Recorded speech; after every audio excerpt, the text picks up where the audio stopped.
Bonjour à tous. Tu as 15 minutes. J'ai 15 minutes. 15 secondes, 15 minutes. J'ai pas de retour. Ah, Voilà, le voilà. c'est bon. Voilà, je vais vous parler de l'Hyperloop et de la façon dont Transpod conçoit l'expérience passager. Avant de vous en parler, je vais vous resituer un petit peu le contexte. Je vais me présenter aussi. Donc, je suis designer de formation. J'ai travaillé auparavant pour des entreprises comme Jaguar, Alstom Transport aussi. Donc, vous pouvez voir en bas quelques-uns des produits que j'ai pu réaliser. Il y en a peut-être même quelques-uns que vous avez pu utiliser. Je ne sais pas. Donc, j'ai conçu pas mal de systèmes de transport. Je voyage aussi beaucoup. C'est ce qui me permet de comprendre la mobilité des femmes et des hommes à travers le monde et ensuite, par le design, d'améliorer la vie de ces mêmes passagers.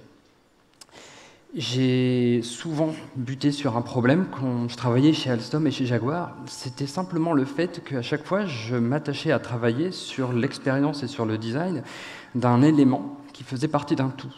Je travaillais sur le véhicule, mais pas sur son infrastructure. Donc l'impact et les ambitions que j'avais en termes de design n'avaient pas l'impact escompté, parce que je solutionnais seulement une partie du problème. Et donc, j'ai créé mon entreprise Wolf & Wood Design Consultancy. Donc, je suis consultant en design industriel et j'aide les entreprises à améliorer la qualité de leurs produits en ayant une approche plus orientée utilisateur.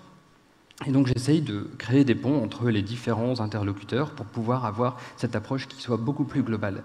J'ai ensuite rencontré les gens de chez Transpod, Sébastien et Ryan, les fondateurs, qui m'ont en fait proposé de rejoindre leur équipe à temps plein et de créer le design, donc le design de l'expérience du passager, mais aussi le style. Donc ça, vous n'aurez pas encore des visuels aujourd'hui, ça sera dévoilé beaucoup plus tard, mais j'ai quand même laissé à titre d'illustration les visuels actuels. Donc Transpod, est-ce que vous êtes familier avec le concept de l'Hyperloop? Peut-être pas tous. Bon, alors l'Hyperloop, c'est un système de transport qui a été conceptualisé il y a presque 100 ans, quelque chose comme ça. Donc le principe, c'est de mettre des passagers ou du fret, des marchandises dans une capsule, de les mettre à l'intérieur d'un tube dont on a fait le vide et d'envoyer le tout, donc sans friction de l'air, indépendamment des conditions climatiques extérieures, à toute vitesse, d'un point A à un point B. Donc c'est quelque chose qui a été remis au goût du jour par Elon Musk en 2011. Donc celui-ci, vous le connaissez sûrement. C'est ce milliardaire qui fait des fusées, des voitures électriques, qui a remis cette idée au goût du jour.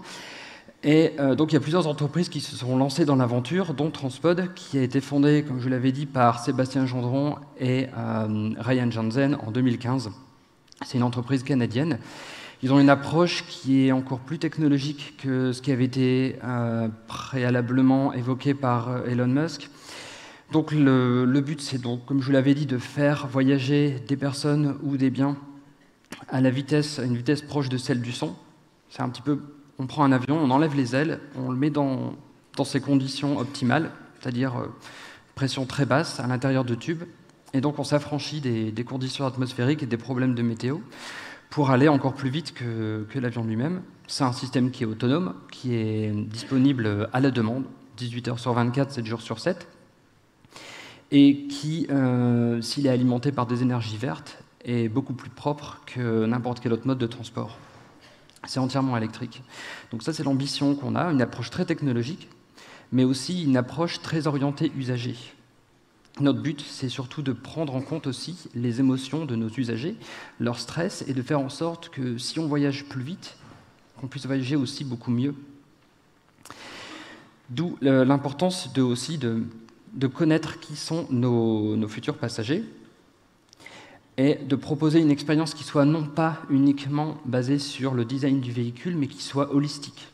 On a une conception qui ne prend pas en compte seulement le véhicule en lui-même avec les passagers à l'intérieur et simplement ce qu'on fait à l'intérieur, mais on a une approche beaucoup plus globale. On essaie de prendre en compte tout ce qui va être virtuel, réel, tangible, intangible, l'infrastructure, les modules, le voyage à l'intérieur. On veut aussi avoir un impact sur l'aspect visuel extérieur et l'adoption de l'infrastructure elle-même. pour faire en sorte que ce soit un vrai système de transport du futur et pas simplement quelque chose qui vous permette d'aller plus vite. Donc notre but, c'est vraiment de créer de l'enthousiasme aussi chez le passager. Mais avant de ça, on a besoin, comme je vous le disais, de savoir qui vont être nos passagers à l'horizon 2030 et encore au-delà. On a besoin de savoir qui vont être nos passagers. Donc on sait à peu près, d'après des études récentes, on a quelques pistes là-dessus, on essaie de créer des scénarios, savoir ce qui va se passer. On sait que ça sera quelqu'un qui sera à peu près connecté en permanence, qui aura accès à de l'information en temps réel, qui aura des besoins immédiats, qui aura envie de répondre, de satisfaire de manière immédiate. Quelqu'un qui sera aussi mobile, mobilité augmentée, grâce à que ce soit simplement un vélo ou simplement des espèces de cyclopodes qui vous permettent de vous balader. Donc on ne veut pas décorréler ces passagers. Des hommes qui seront connectés aussi et assistés par intelligence artificielle. Et donc notre but aussi, c'est de répondre à leurs futurs besoins en matière de mobilité. Donc les études actuelles qu'on a pu lire jusqu'à présent nous montrent qu'il y aura de plus en plus de demandes en termes de mobilité, mais aussi en termes de flexibilité. Donc l'homme de demain aura besoin de pouvoir être à un point A ou à un point B en l'espace de quelques heures ou l'espace de quelques jours. Et donc on se charge d'essayer de répondre au mieux à ces futurs besoins. Donc là, j'ai créé une petite carte que vous pouvez voir sur l'écran. Alors, ce n'est pas une vraie carte des futures lignes, hein. Je l'ai juste réadaptée pour vous représenter un petit peu ce que ça pourrait donner. Je l'ai même fait passer par pot, pour que vous puissiez bien vous représenter l'impact que ça peut avoir sur plusieurs pans de la société, que ce soit sur la société du travail.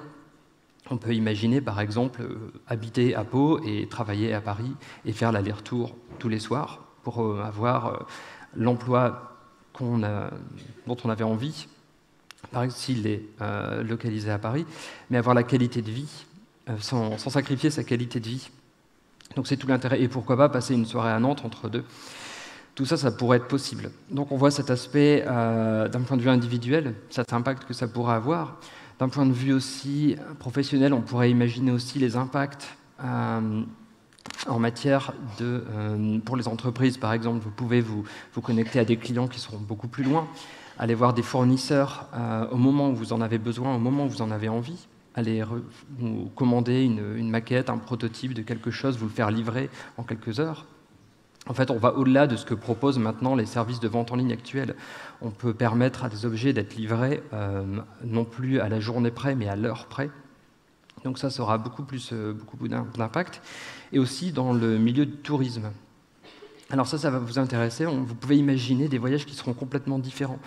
Vous pourrez imaginer accueillir tous vos passagers dans un aéroport qui est situé à Nantes et les faire voyager jusqu'à Paris. Vous pouvez les loger à Pau et les faire rayonner ensuite plusieurs fois par semaine sur plusieurs espaces dans l'Europe entière, mais tout en restant localisé à un seul endroit. Vous pouvez aller prendre un verre à Pau parce que vous trouvez qu'aujourd'hui il pleut un petit peu trop en Bretagne. Tout ça reste possible. Donc on perçoit encore plus, c'est ce qui était déjà arrivé avec l'arrivée de l'aviation low cost et de la grande vitesse. Et là, on verra encore plus de nouveaux modes de vie et de nouveaux modes de voyage où on verra plus d'escapades plus courtes, mais plus fréquentes et aussi plus lointaines. Donc cette expérience, elle est basée surtout sur la flexibilité de ce mode de transport. Ce mode de transport, avant tout, il est disponible toute la journée. Il est donc plus rapide que ce qui est disponible actuellement. Et surtout, il a une fréquence bien plus élevée. C'est la fréquence d'un métro et la vitesse d'un avion de ligne. C'est ça qu'il faut se rendre compte. Et ça veut dire beaucoup de choses en termes de qualité de transport. Ça veut dire, par exemple, qu'on peut assouvir ses besoins immédiats au moment où on a envie. C'est-à-dire que si j'ai envie de voyager aujourd'hui, même à l'instant T, j'ai juste à aller à la gare, prendre le prochain pod et partir à la destination dont j'ai envie. Ça veut dire qu'on supprime la notion de réservation. Le système actuel de voyage, il est basé sur la réservation, ce qui occasionne par ailleurs énormément de stress. Vous devez voyager quelque part, vous devez y penser peut-être 3 mois à l'avance. Ensuite, vous devez vous rendre à l'aéroport à l'heure, bien plus qu'à l'heure, parce que vous devez faire tout un tas de contrôles d'identité, contrôles de bagages. Là, ici, vous avez juste à vous rendre comme quand vous vous rendez à une station de métro. Vous entrez, vous arrivez à destination. En fait, le pod part au moment où vous arrivez en gare. Vous pouvez... Ce qu'on veut faire aussi, c'est laisser la liberté aux opérateurs de créer les offres dont ils ont envie, qui correspondent à leur type de client. Il y a des opérateurs qui pourront créer des offres de type de ce qu'on peut trouver sur les trains actuels. C'est-à-dire qu'on peut imaginer des pods première classe, des pods deuxième classe, ce qu'on peut avoir actuellement, mais aussi on peut imaginer tout un tas de flottes qui sont différenciées, qui pourraient être optimisées, louées, voire achetées par des compagnies, des entreprises de tourisme. Vous pourriez avoir une flotte spéciale charter, vous pourriez avoir une flotte de pods qui sont beaucoup plus classieux, un type de pod qui correspondrait à ce qu'on a dans l'aviation d'affaires actuelle. Vous pourriez commander en ligne sur votre mobile, avoir rendez-vous sur un quai un peu plus spécifique, un peu plus classieux, et commander votre pod où il n'y aurait que 2-3 classes qui vous coûteraient 2-3 places, qui vous coûteraient un genre, je ne sais pas moi, plusieurs milliers d'euros, mais où vous auriez un service optimal. Et donc vous pourriez faire concurrence à l'aviation d'affaires en n'ayant aucun problème, par exemple, de conditions météo.